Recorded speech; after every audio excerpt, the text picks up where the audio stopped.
Olá, amigos, muita paz. Mais uma vez aqui no nosso encontro para falarmos sobre Deus. E o tema de hoje é o nome de Deus. Vamos falar sobre essas múltiplas denominações que ao longo da história o homem se preocupou em dar a Deus como conceito obtido através do esforço da sua inteligência, do seu intelecto, da sua razão. São muitas as possibilidades de interpretação de Deus e é um assunto que a mente humana não consegue abraçar. Deus é incognoscível e, sendo incognoscível, é impossível formarmos um conceito absoluto a respeito de Deus.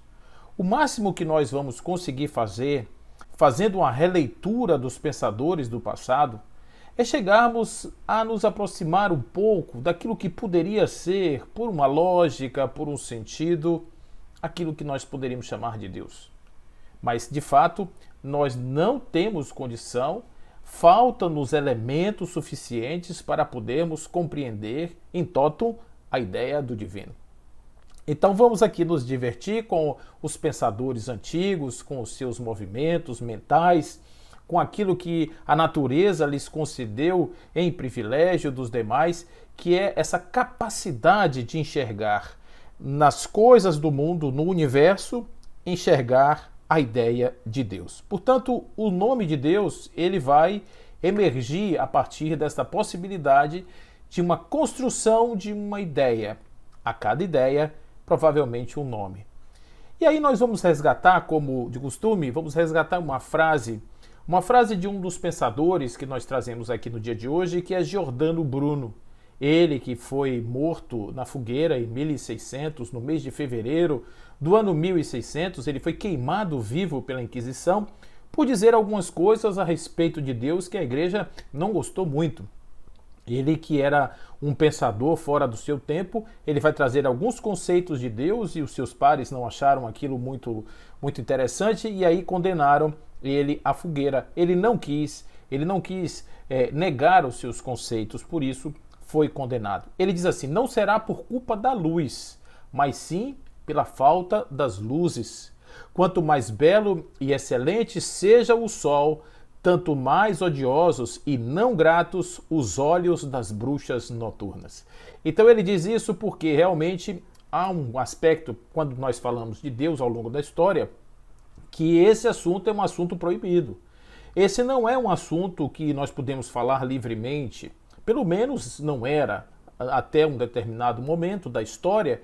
Esses pensadores, eles precisavam saltar os muros das imposições para que eles pudessem, livres, exercer a sua capacidade de pensamento. Não era algo fácil você falar sobre Deus e estabelecer conceitos sobre Deus. Por isso, os tabus eram impostos para que não houvesse a possibilidade de a mente humana estabelecer essas novas fronteiras do pensamento a respeito de algo que era o cerne principal das religiões.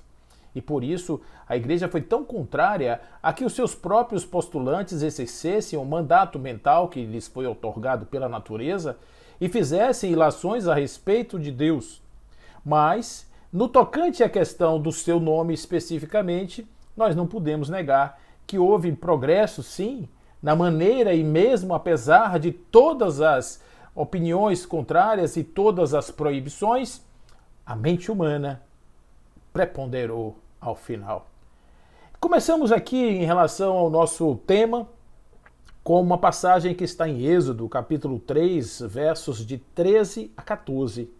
Então disse Moisés a Deus: eis que quando eu for aos filhos de Israel e lhes disser, o Deus de vossos pais me enviou a vós, e eles me disserem, qual é o seu nome? O que lhes direi? Então Deus disse a Moisés, eu sou o que sou. E disse ainda, assim dirás aos filhos de Israel, eu sou, me enviou a vós. Eu sou. Talvez esse seja o nome mais importante de Deus.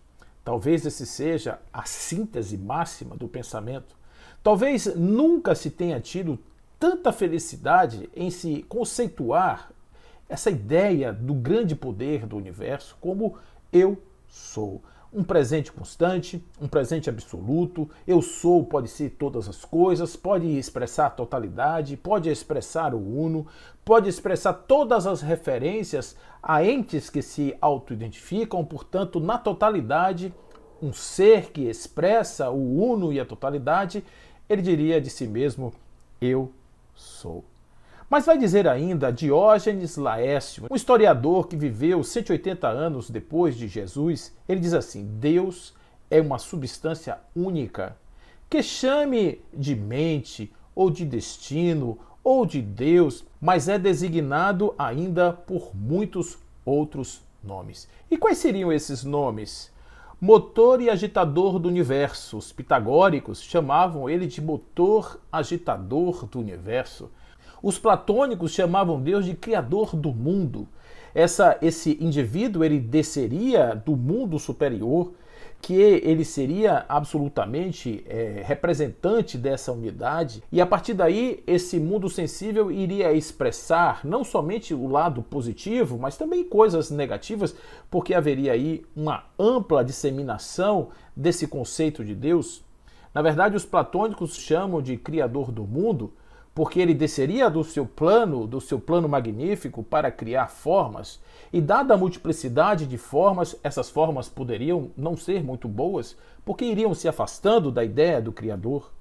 Os magos chamam de fecundo em germens, ou aquele fértil em germens, aquele que cria, aquele que impregna a matéria de todas as suas formas, conforme modo, conforme natureza, configura, modela, entrelaça a matéria em ordens tão admiráveis, de maneira absolutamente perfeita, que não se pode atribuir isso ao acaso. Então os místicos, os magos, chamavam de fecundo em germens. Olho do mundo, Orfeu chamava de olho do mundo, porque via as coisas por dentro e por fora, tinha o poder absoluto de enxergar a totalidade, o olho do mundo.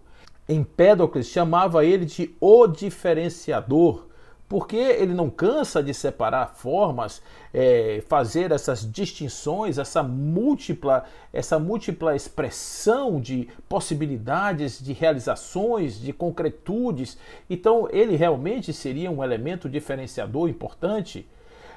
Plotino vai chamar ele de pai, inclusive essa é uma denominação que nós vamos encontrar também no Novo Testamento. Jesus chamava Deus de pai. Nós temos lá, inclusive, Yahvé, nós temos Abba, muitos outros nomes que eram atribuídos a Deus, Pai, sem dúvida nenhuma, que é o mais simples e também extremamente complexo em termos da sua abrangência, em termos da sua capacidade de expressar verdadeiramente a essência do Criador. Portanto, o Pai não é o nome simples, singelo, nem um nome arquetípico que nos remete ao protetor, mas aquele que gera tudo, aquele que produz tudo. Ele representa a ideia do fecundo germes, ele representa a figura do diferenciador, ele representa esses nomes todos que lhes foram atribuídos. Nós podemos entender que Pai realmente é um elemento de síntese. Giordano Bruno vai chamar de artífice interno, porque é por dentro que ele começa a gerar essas formas. Ele vai como uma semente que vai eclodindo, vai gerando o broto, e o broto vai gerando o tronco, e o tronco vai gerando os ramos vão gerando as folhas vão gerando os frutos. Então ele tem ali uma série, e isso numa progressão infinita de dentro para fora, assim como os seres também são gestados na barriga, e a partir daí eles vão desde uma célula ovo que vai se desenvolvendo e vai criando de dentro para fora, seria uma criação de dentro para fora. Então Giordano Bruno entende que Deus seria um artífice interno, seria esse grande criador. Então nessas denominações a gente vê que diferentes visões levam a diferentes denominações. Além, claro, de outros nomes que nós já vimos, os nomes das substâncias, que eram as substâncias fundamentais dos pré-socráticos, aquelas substâncias que estavam no pensamento filosófico da antiguidade, permanecem permanecem com outros nomes, permanecem com outras denominações e que vão representar essas múltiplas formas de se enxergar a Deus, justamente porque ele não tem um conceito único, absoluto. Ele tem conceitos próximos, ele apresenta conceitos próximos dada a sua natureza de ser infinito, de ser incriado, de ser imponderável, de não poder ser visto, de não poder ser analisado, comparado com nada, absolutamente nada que existe. É justamente por isso que nós temos múltiplas formas de enxergarmos a Deus.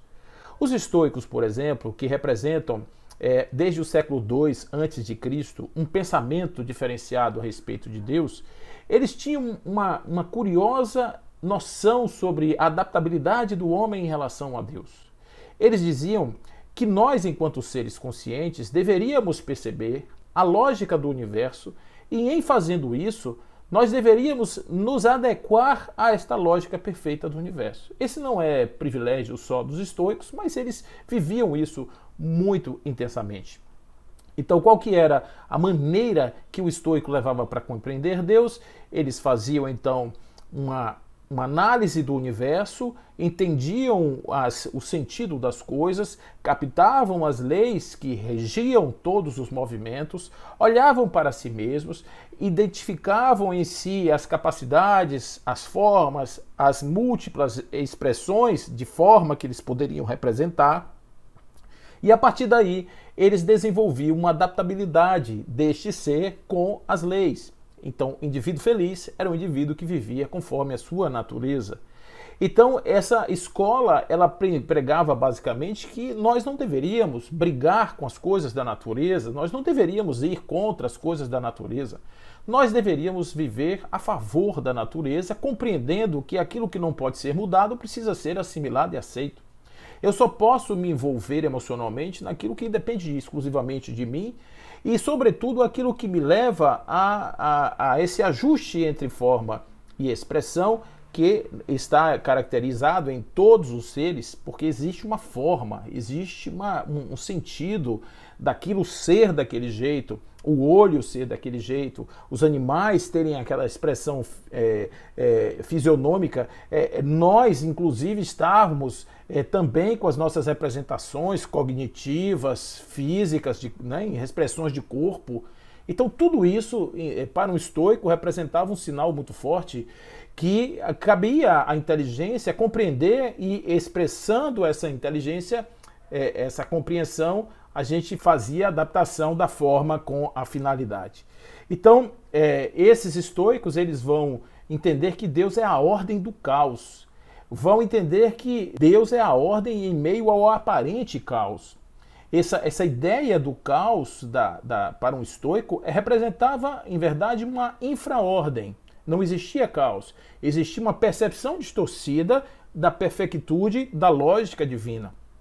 Então Deus, mesmo e apesar de todas as aparentes contradições, mesmo aparentemente se confrontando aí a ideia do sumo bem com a realidade que não era exatamente assim, mesmo compreendendo que Deus não se expressava exatamente dentro das expectativas humanas, para um estoico, tudo era ordem. Marco Aurélio, que foi o imperador estoico, representante dessa escola, ele dizia o seguinte: caminha com os deuses que lhes mostram a alma constantemente satisfeita com o seu quinhão, praticando tudo conforme a vontade do seu espírito, partícula dele mesmo, que Deus, no caso ele chama de Zeus, deu a cada homem como seu capitão e como seu guia. Então, nada mais claro de dizer que para os estoicos a ordem do mundo era expressa a partir de Deus. Vamos fazer um salto na história, porque a gente já percorreu essas escolas de certa maneira, e vamos agora para o século XVI, e vamos cair justamente no pensamento de Giordano Bruno. Esse, conforme já dissemos, que foi sacrificado em nome da Inquisição, porque ele tinha ideias muito interessantes, sobretudo resgatar a substância dos antigos. resgatar aquela substância que tudo criava, que tudo na verdade era expressão da substância, a substância como elemento fundamental, criador de tudo, e que ele vai chamar isso de intelecto universal. Seria a faculdade eficiente, mais interna, mais real e própria, que ele chama dessa alma do mundo, que vai fazer com que tudo aconteça, vai fazer com que tudo seja. Isso é a ideia do uno, que ele diz o uno, que tudo preenche, que ilumina o universo, determina a natureza para produzir suas espécies de acordo com a conveniência, se comporta em relação à produção das coisas naturais, como o nosso intelecto, por exemplo, da forma mais adequada, das espécies, né, que tem essa questão da razão. Ele vai dizer isso numa obra chamada A Causa, o Princípio e o Uno, que ele escreve explicando como é que funcionava esse conceito da unidade. Ele era, em verdade, um panteísta, um panteísta que trabalhava nessa ideia do monismo, de tudo, em verdade, era Deus, a natureza se expressava em Deus, e isso não agradava muito à igreja, porque você dizer que a natureza é Deus, ou Deus é a natureza, você está afirmando que tudo de aparentemente ruim que existe na natureza seria uma expressão de Deus mostrando defeitos da divindade. Para aqueles que acreditam que Deus é o sumo bem, que aqueles que acreditam que Deus é a suma perfeição, não é possível imaginar que coisas que não são aparentemente lógicas aconteçam dentro dos domínios de Deus. Por isso se cria essa ideia de que existe uma outra entidade, uma entidade do mal que não se confunde com Deus, para que, de certa forma, Deus fique isento de qualquer tipo de mácula em relação a eventuais defeitos que nós poderíamos encontrar em sua obra. Giordano Bruno, ele vai defender que isso, em verdade, não era necessariamente um defeito, mas que era uma consequência das coisas, da forma como as coisas aconteciam e que isso não estava no alcance dos homens. Nós precisávamos entender apenas que a substância era única e tudo deveria girar em torno dela. E ele vai falar sobre esses princípios, ele vai falar também sobre as causas, a causa eficiente, a causa formal, a causa final. A causa eficiente como a iniciadora de tudo, como aquilo que é a causa cáusica de tudo. A causa formal como o veículo através do qual a causa inicial, a causa eficiente se manifesta. E a causa final seria o objeto construído, finalístico, determinado pela intenção inicial de criar. E Deus seria, portanto, esse ator que inicia todas as coisas, a causa eficiente de todas as coisas. Então, ele vai dizer, inclusive, que é a causa primeira, e mesmo pode ser observado nas causas artificiais, diz Giordano Bruno, pois quem vê uma estátua não vê o escultor. Então, aquilo que nós estávamos, de repente, pensando, onde estaria Deus, na ideia de Giordano Bruno, ele diz, Deus está na natureza, assim como o artista está na obra que ele acaba de esculpir. Quando se vê a estátua, não se está vendo o artista, assim como se vê a natureza, não se compreende ali a existência de Deus. Porém, Deus está presente, assim como o artista também está presente, porque aquela obra que está sendo contemplada, ela iniciou a partir da ideia de alguém, da arte de alguém, da eficiência de alguém, da capacidade de transformação de um agente transformador que precedeu a formação daquele objeto, daquela coisa que está sendo observada. Deus é a mesma coisa. Então Deus está antes disso, Deus está no princípio formador, mas ele não necessariamente se mostra. É por isso que para muitos pensadores Deus é uma compreensão racional. Não se pode exatamente fazer um encontro com Deus através da razão. A razão só pode, de uma certa maneira, fazer esse trabalho de apreensão através dos seus atos cognitivos. Ele vai dizer, inclusive, nessa obra, A Causa, o Princípio e o Uno, na quinta parte ele diz assim, o universo, então, é infinito, é imóvel. Um é, eu digo, a possibilidade absoluta. Um é o ato. Um é a forma ou a alma. Um é a matéria ou o corpo. Uma coisa ou é o ser. Um é o máximo e o ótimo, que não poderia estar contido e, portanto, sem fim ou termo, é infinito e ilimitado, e sendo ilimitado, ele é consequentemente imóvel. Uma coisa que é interessante com relação a esse pensamento é que aqui a gente tem uma ideia de um totum, né, de um uno, e tudo está envolto nesse uno. E alguns pensadores vão falar a mesma coisa, mas vão divergir em relação a como esse uno se manifesta e como esse uno pode ser visto, como ele pode ser compreendido.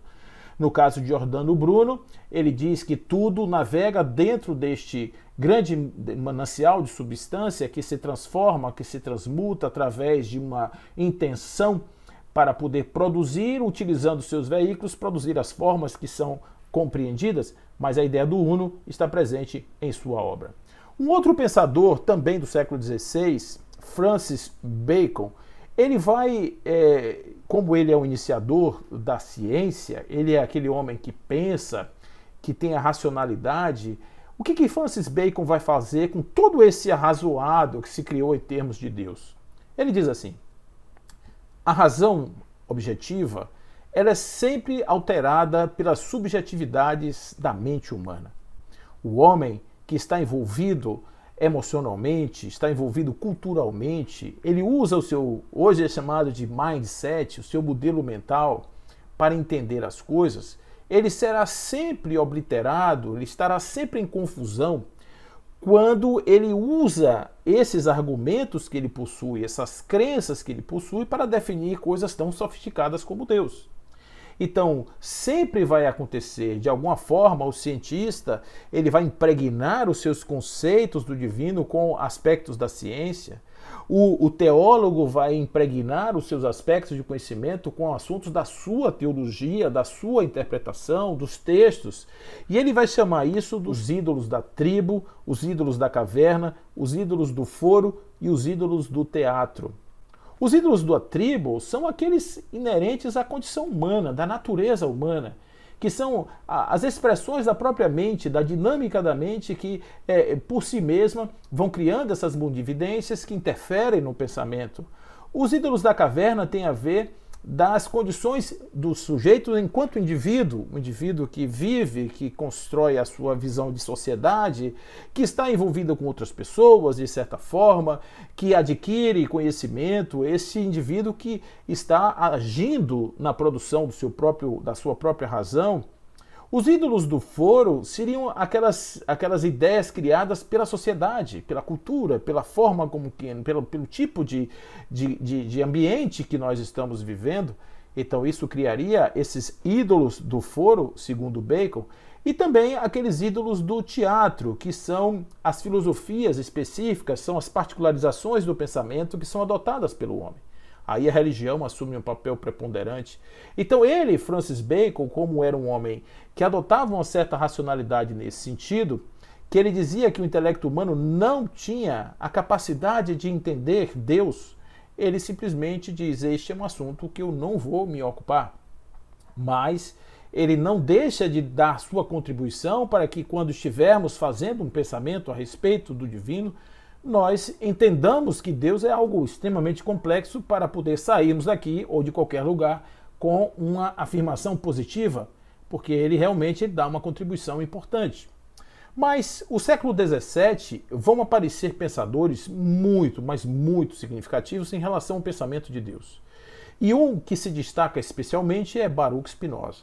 Ele que viveu de 1632 a 1677, ele vai resgatar de uma forma muito interessante a ideia da substância dos antigos, e ele vai trabalhar com os conceitos de substância, atributo, pensamento e extensão.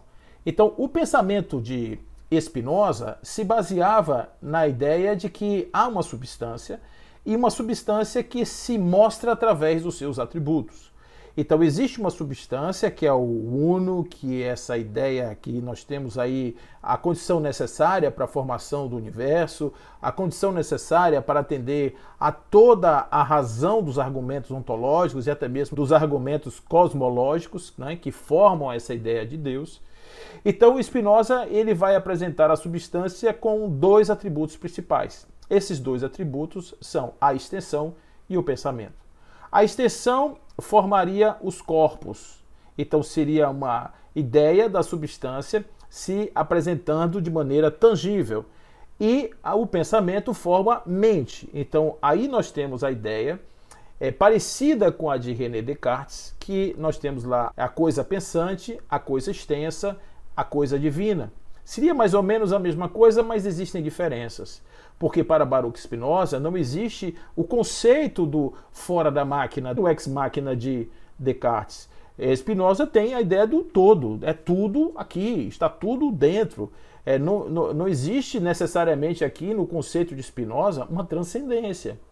Então, se nós formos perceber, é tudo imanência, mas é uma imanência cuja transcendência depende exclusivamente da mente de um ente isolado, que em percebendo o que está fora dos seus limites pode imaginar ser uma transcendência, mas só faria sentido se a transcendência tivesse uma delimitação entre o que está dentro e o que está fora.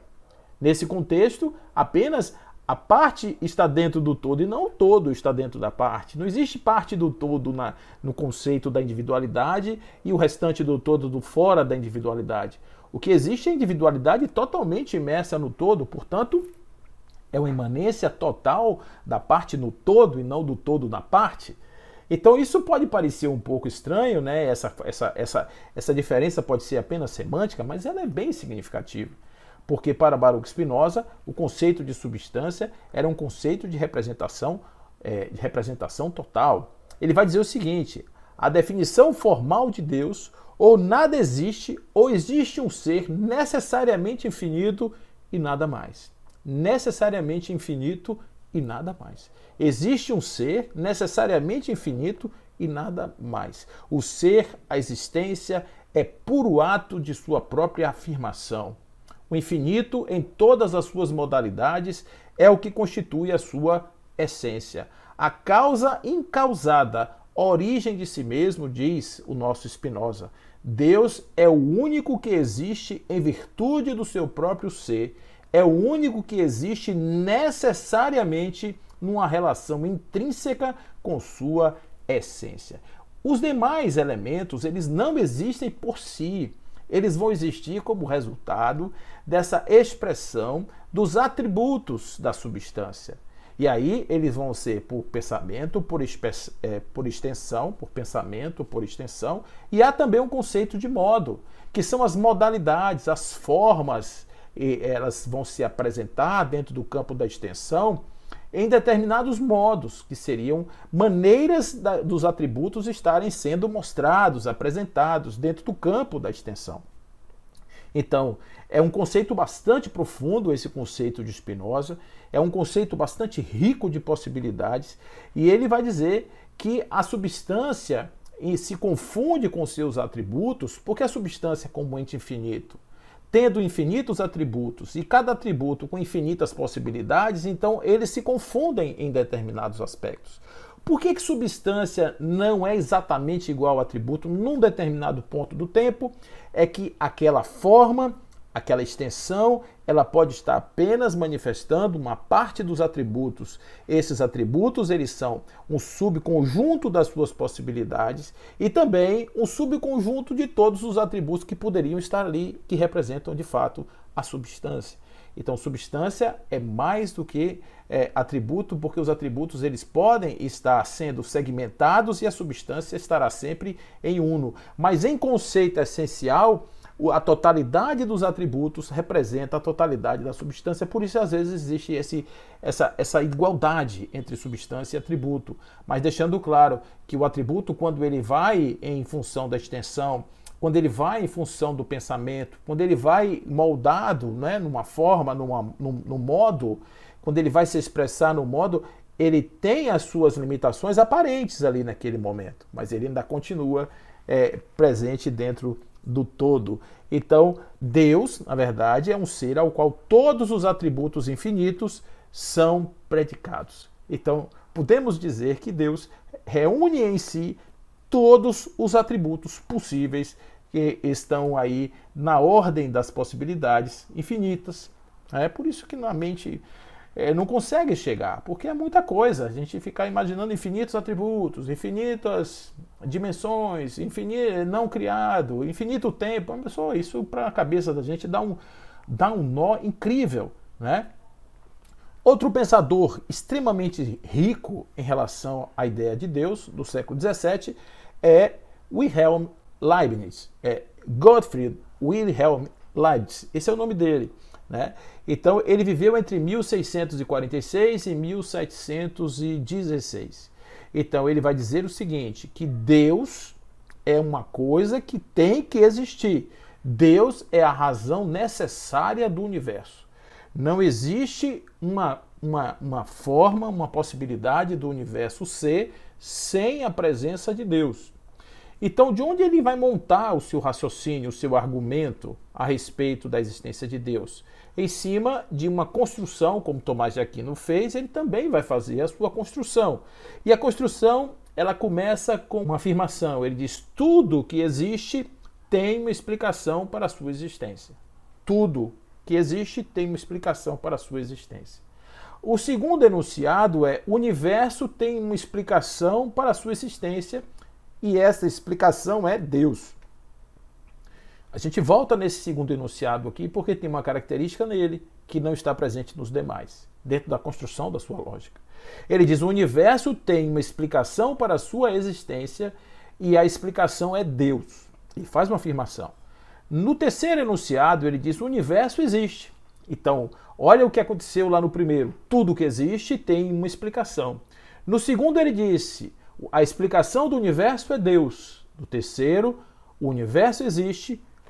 4, a explicação para a existência do universo é Deus. Ele faz uma afirmação.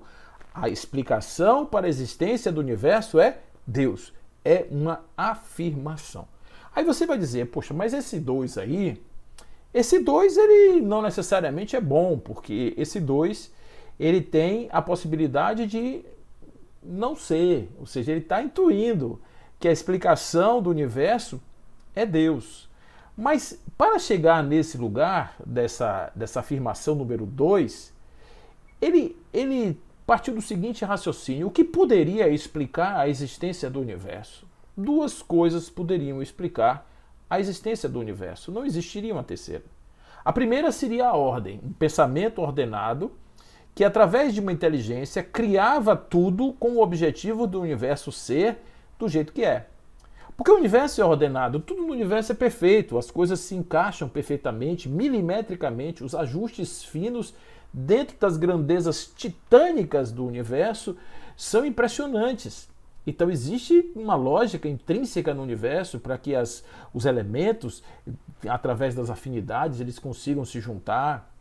Existe uma lógica para que tudo isso se dê. Então, realmente, dentro do campo do conhecimento, né, essa lógica é muito evidente, não dá para negar isso, absolutamente. A gravidade, as forças que regem o movimento dos planetas, toda essa questão aí, que foi bastante bem anunciada por Isaac Newton, toda a ideia da física quântica, toda a ideia da matemática que emerge na natureza, os fractais e tudo mais, denotam uma ordem perfeita. Né? Existe uma lógica, desde uma casca do caramujo, desde uma folha, um ramo de folhas, que as folhas não se misturam, porque ali existe uma matemática, existe ali todo um princípio ali que está sendo associado àquela criação. Então isso denota que existe uma ordem. Então, ou foi uma ordem, ou foi o caos. Ou foi o acaso. Ou foi a ordem, ou foi o acaso. Imagine um acaso. Imagine que tudo isso, né, a casinha do caracol, a casca do caracol, a casca da tartaruga, os seres que vivem na água, a interação de um corpo humano, um olho, um neurônio. Imagine que tudo isso, nessa pluralidade de perfeitas expressões, foi criado nesses 13,8 bilhões de anos pelo acaso. O acaso foi produzindo efeitos, e isso foi gerando o resultado, né? Esse resultado que a gente conhece, que é o mundo da forma como a gente percebe. Isso, óbvio, não é possível. Não dá para entender isso dessa maneira. É preciso que haja uma decisão entre o acaso ser o gerador da perfectude e a ordem ser o gerador da perfectude. Entre um e outro, qual que seria o mais lógico? né? Não tem o meio termo. Meia inteligência já é uma inteligência. 0,1 de inteligência já é uma inteligência. O acaso é a ausência absoluta de um objetivo. O acaso é a ausência absoluta de qualquer tipo de movimento que ordene de maneira proposital dois elementos. O acaso é junção arbitrária de elementos. Então, entre os dois, ele fica com a ordem. E a ordem, como substância primeira, é Deus. E é por isso que ele diz: o universo tem uma explicação. A explicação é Deus. E como o universo existe, Deus existe e é a explicação do universo. Então a gente tem aí um argumento cosmológico, tem um argumento ontológico, que já vem de outras escolas, desde São Tomás de Aquino, né? A gente vê essa construção da ideia, da essência de Deus a partir do raciocínio. E por tantas pluralidades de expressão de Deus, a gente vai compreendendo que é por isso que tem muitos nomes, né? Por isso que na religião ele tem um nome, na ciência outro nome, nas escolas místicas ele vai ter outro nome. Eu sou o que sou termina sendo essa denominação mais que perfeita dessa substância que tudo cria. E nele estamos, e nele nos movemos, dizia Paulo. Não é? Essa ideia não é uma ideia totalmente desprovida de consensos universais. Talvez ela converja para um consenso absoluto de que Deus realmente é uma substância criadora e que nós somos apenas expressões de Deus. Mas Deus tem uma existência necessária, né? Ou seja, Deus existe por si mesmo. Deus não precisa de um elemento criador. Então ele não é contingente, ele é dele mesmo, é ele quem se cria. No caso do universo, o universo é criado por tércios. Toda a extensão é criada por alguma fonte substancial, essencial que lhe precede. No caso aqui especificamente, Leibniz fala sobre a existência necessária, aquela que por si mesma consegue se criar, por si mesma consegue mostrar se seria impossível que ela não existisse, seria impossível que ela não fosse, porque a sua própria natureza lhe leva a existir. A existência contingente é aquela que é causada por um terceiro, justamente. Então a gente vai ver no universo exatamente essa ideia de um ser necessário e a ideia das contingências, que são as criações objetivadas ou desejadas por essa causa inicial. Então, o universo existe e Deus é a razão necessária do universo. É possível, nesse caso especificamente, o raciocínio, o argumento de Leibniz vai diferenciar um pouco de Tomás de Aquino e de outros que usaram aquela referência das causas e causas e causas até o infinito. Leibniz ele vai dizer: é possível sim ir para o infinito, porque ele era um gênio. Ele foi com Newton, na verdade eles não tiveram nenhum contato, mas ele também desenvolveu toda a ideia dos cálculos infinitesimais. Então ele fez aí a teoria da representação numérica no infinito apenas nas abstrações matemáticas.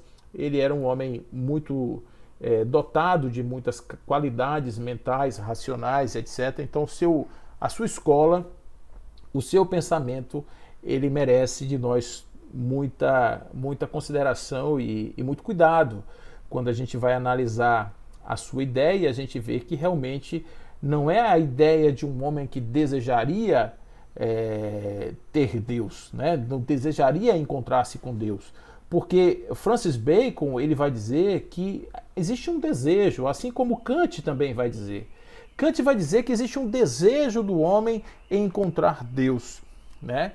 Mas a gente não consegue entender Deus, porque o argumento cosmológico, vai dizer Kant, e Kant ele viveu no século XVIII, né?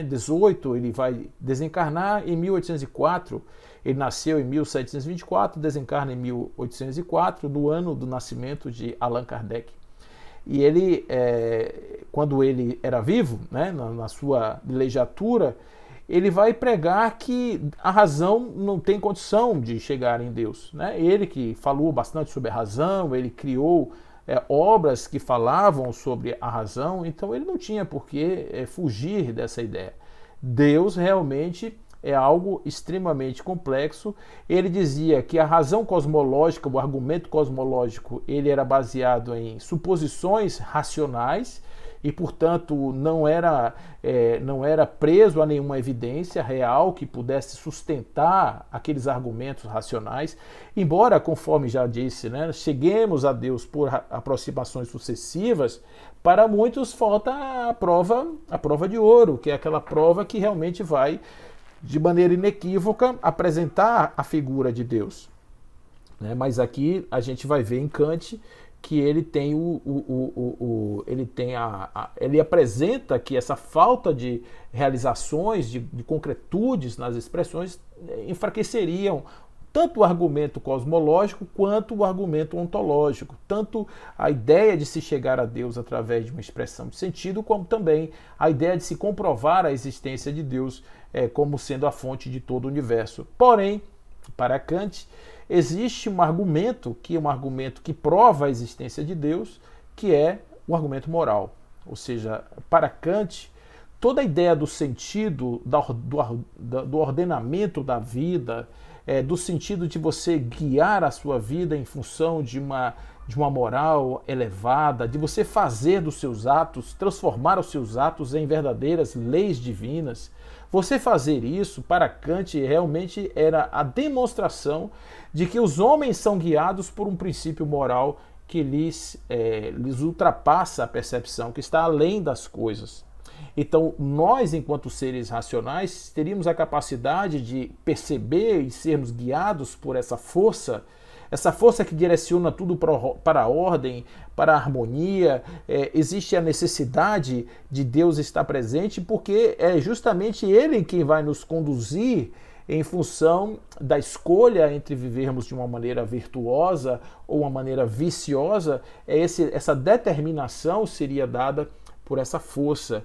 Isso aí seria o argumento moral. Isso ele vai apresentar no livro chamado Crítica da Razão Prática, onde ele diz que Deus é necessário para que o homem vá em direção a uma moral perfeita, uma moral perfeita. Portanto, ele vai apresentar um novo argumento para podermos mostrar aí Deus como o grande legislador, o grande moralizador, outros nomes que poderiam ser dados para Deus. Esses inevitáveis temas da razão pura são Deus, liberdade e imortalidade. Para Kant, esses são temas extremamente desafiadores para a razão. A ciência, diz ele, cujo fim e processos tendem à resolução dessas questões, vai se denominar de metafísica. A sua marcha é, no princípio, dogmática, quer dizer, ela se anseta confiadamente, ela confia predominantemente naquilo que é o seu trabalho, sem ter provas na potência ou impotência da nossa razão para tão grande empresa.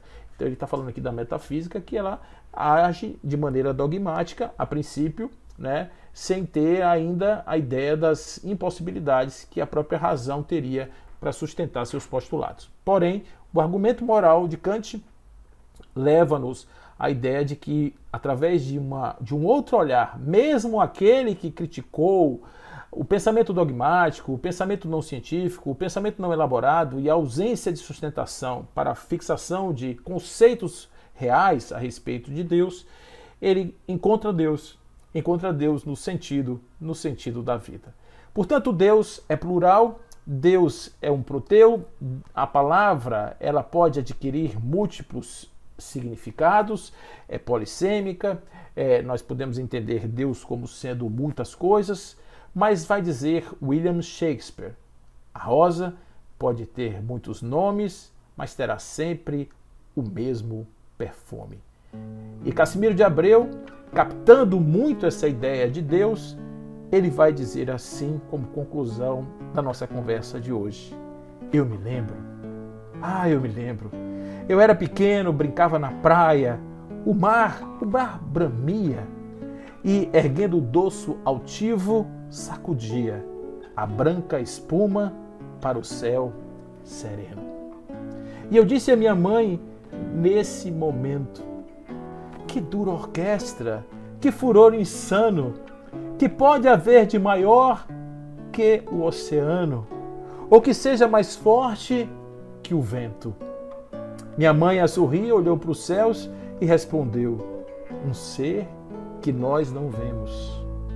É maior do que o mar, que nós tememos, mais forte que o tufão. Meu filho, é Deus.